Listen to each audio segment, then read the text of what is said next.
Cette vidéo vous est présentée par l'IFIP et l'INRA dans le cadre du projet Feedaging. Comment appliquer en pratique les principes de l'alimentation de précision? L'objectif du modèle développé est d'adapter la quantité et la qualité de la ration alimentaire aux besoins de chaque porc. Pour les porcs dont les apports sont en dessous de leurs besoins, leurs performances sont freinées. Lorsque les apports sont supérieurs aux besoins des animaux, de l'aliment est gaspillé, entraînant une augmentation des rejets et des pertes économiques.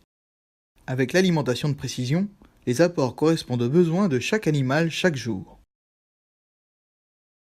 Pour l'alimentation de précision, il faut d'abord obtenir des données individuelles.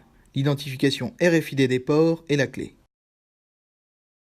En alimentation rationnée, l'animal est protégé par des portillons pour éviter le vol d'aliments.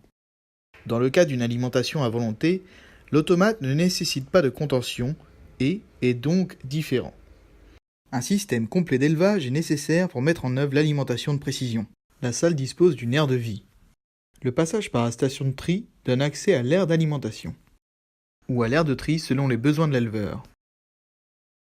La mesure du poids des animaux est essentielle pour modéliser les besoins alimentaires. La puce de l'animal est identifiée par l'antenne RFID. Les jauges de contrainte permettent de mesurer le poids de l'animal. L'automate enregistre le poids de l'animal et interroge la base de données pour connaître son niveau de consommation d'aliments de la journée.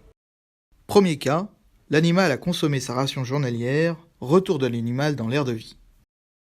L'animal n'a pas consommé toute sa ration journalière. Accès de l'animal à l'aire d'alimentation. Si l'éleveur souhaite trier l'animal ou s'il a perdu sa puce RFID, l'animal entre dans l'aire de tri. La puce de l'animal est identifiée par l'antenne de la station d'alimentation. Quantité d'aliments A disponible, 1200 g, plus quantité d'aliments B disponible, 498 g. L'aliment A est riche en acides aminés. L'aliment B est pauvre en acides aminés.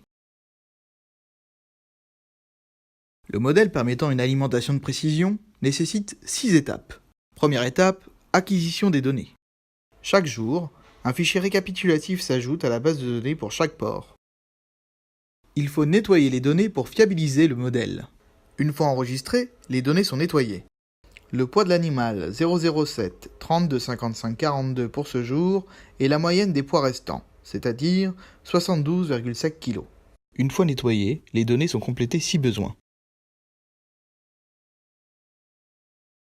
Pas de poids pour ce jour. Prédiction d'un poids pour compléter les données.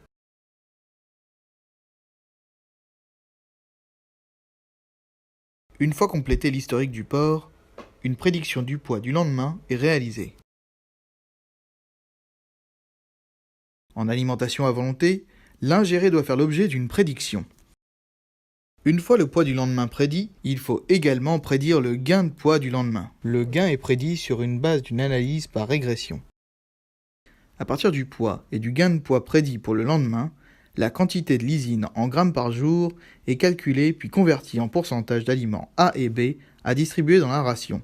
Lorsque l'animal est reconnu le lendemain par l'antenne de la station d'alimentation, il sera autorisé à consommer tout au plus 1729 grammes selon la place de rationnement utilisée, dont 70% d'aliments A et 30% d'aliments B. Les deux aliments seront distribués en doses de 100 grammes. Dans le cas d'une alimentation à volonté, lorsque l'animal sera reconnu le lendemain, l'automate lui distribuera des doses avec une proportion d'aliments A et B calculée sur la base d'un ingéré prédit. L'alimentation de précision, c'est alimenter chaque porc selon ses besoins, limiter le gaspillage et donc les rejets, améliorer les performances des élevages.